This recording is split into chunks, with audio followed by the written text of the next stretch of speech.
주님께서 여러분과 함께 또한 사제의 영과 함께 루카가 전한 거룩한 복음입니다. 주님 영광 받으소서.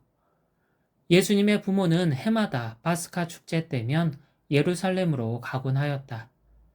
예수님이 12살 되던 해에도 이 축제 관습에 따라 그리로 올라갔다. 그런데 축제 기간이 끝나고 돌아갈 때에 소년 예수님은 예루살렘에 그대로 남았다. 그의 부모는 그것도 모르고 일행 가운데에 있으려니 여기며 하루길을 갔다. 그런 다음에야 친척들과 친지들 사이에서 찾아보았지만 찾아내지 못하였다. 그래서 예루살렘으로 돌아가 그를 찾아다녔다. 사흘 뒤에야 성전에서 그를 찾아냈는데 그는 율법 교사들 가운데 앉아 그들의 말을 듣기도 하고 그들에게 묻기도 하고 있었다. 그의 말을 듣는 이들은 모두 그의 슬기로운 답변에 경탄하였다. 예수님의 부모는 그를 보고 무척 놀랐다. 예수님의 어머니가 얘야, 우리에게 왜 이렇게 하였느냐? 내 아버지와 내가 너를 애타게 찾았단다 하자 그가 부모에게 말하였다. 왜 저를 찾으셨습니까? 저는 제 아버지의 집에 있어야 하는 줄을 모르셨습니까? 그러나 그들은 예수님이 한 말을 알아듣지 못하였다. 예수님은 부모와 함께 나자렛으로 내려가 그들에게 순종하며 지냈다. 그의 어머니는 이 모든 일을 마음속에 간직하였다. 예수님은 지혜와 키가 자랐고 하느님과 사람들의 총애도 더하여 갔다. 주님의 말씀입니다. 그리스도님 찬미합니다. 찬미 예수님, 강론에 앞서 신자분들께 질문 좀 드릴게요. 신자분들은 하느님께서 살아있음을 믿고 계시나요?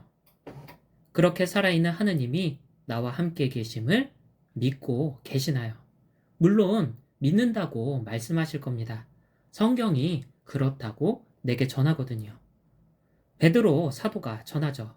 스승님은 살아계신 하느님의 아드님 그리스도이십니다. 선사도 전합니다.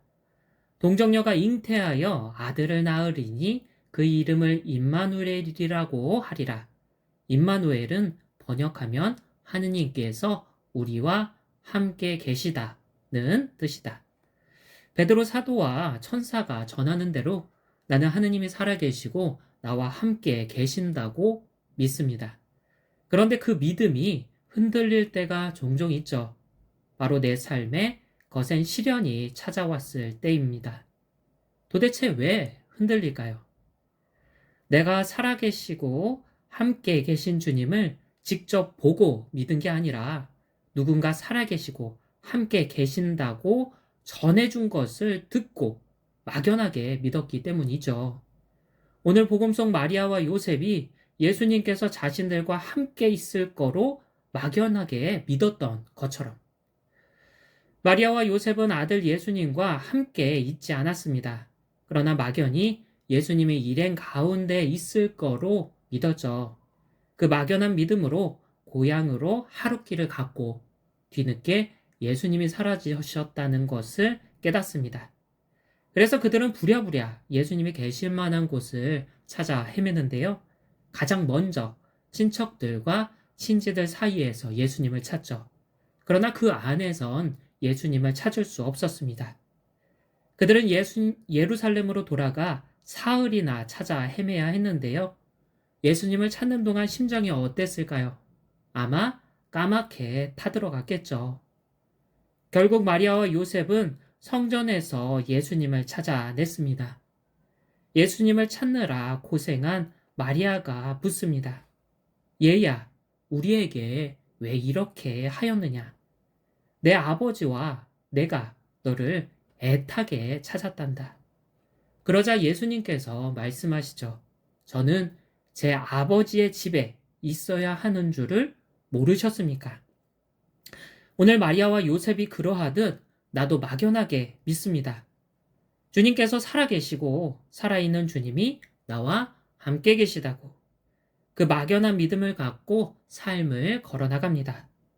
그러다가 내 삶에 거센 시련이 찾아왔을 때 나는 뒤늦게 의문을 품습니다. 주님께서 정말 살아계실까? 살아계신 주님이 정말 나와 함께 계실까?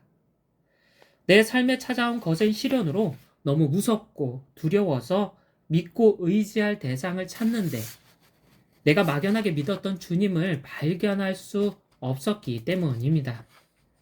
그때 나는 마리아와 요셉처럼 주님이 계신 곳을 찾아 헤매죠. 마리아와 요셉이 가장 먼저 친척들과 친지들 사이에서 예수님을 찾았던 것처럼 나도 주님이 계시리라 생각한 사람들 안에서 주님을 찾습니다. 대표적인 사람이 사제와 수도자, 주변 신앙인들이죠. 물론 나는 그들 안에서 살아계시고 함께 계신 주님을 만날 때도 있습니다. 그들이 나를 위로하며 그들 안에 살아계시며 활동하시는 주님을 보여주기도 하거든요. 그때 나는 주님이 정말 살아계시며 나와 함께 계심을 체험합니다. 그런데 때로는 그들 안에서 살아계신 주님을 만나지 못할 때도 있죠.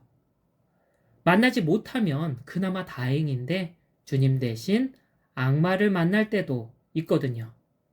도대체 왜 그럴까요?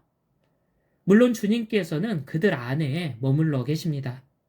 그리고 그 사람들이 주님의 인도에 따라 살아갈 때 나는 그 안에 살아계시며 활동하시는 주님을 만날 수 있죠.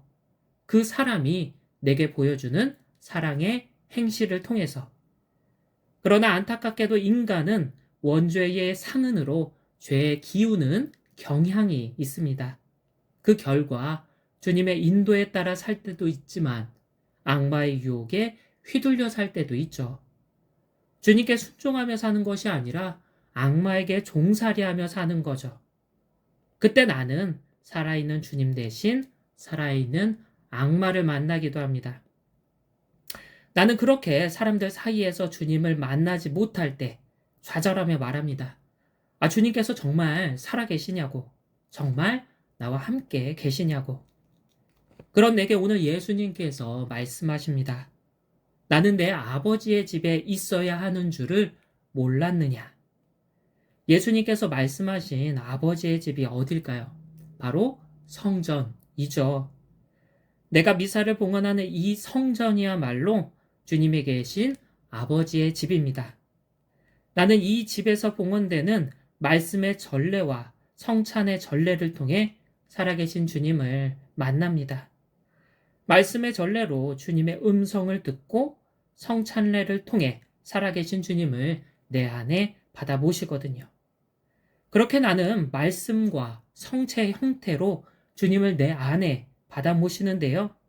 그렇기에 나 자신도 또 하나의 성전입니다. 주님께서 내 안에 머물러 계시거든요. 말씀과 성체의 형태로. 그래서 코린토 1서 3장 16절은 전합니다. 여러분이 하느님의 성전이고 하느님의 영께서 여러분 안에 계시다는 사실을 여러분은 모릅니까? 그런데 그저 머물러 계시기만 한 것도 아닙니다. 코린토 2서 6장 16절은 이렇게 전하거든요. 우리는 살아계신 하느님의 성전입니다. 이는 하느님께서 이르신 그대로입니다. 나는 그들과 함께 살며 그들 가운데에서 거닐리라. 나는 그들의 하느님이 되고 그들은 나의 백성이 되리라. 그러니 살아계시고 나와 함께 계신 주님을 찾는다면 미사로 주님을 받아 모시고 기도로 그렇게 받아 모신 주님을 만나야 합니다. 왜냐하면 미사로 말씀과 성체 형태로 살아계신 주님을 모실 수 있고 기도로 그렇게 받아 모신 주님이 나와 함께 계심을 확인할 수 있거든요. 그런데 문제가 있습니다. 내가 미사와 기도에 소홀할 때가 많다는 점이죠. 미사의 소홀에 말씀과 성체 형태로 내게 오시는 주님을 모시지 못할 때도 많고요. 설사 모셨더라도 기도의 소홀에 나와 함께 계신 주님을 확인하지 못할 때도 많죠.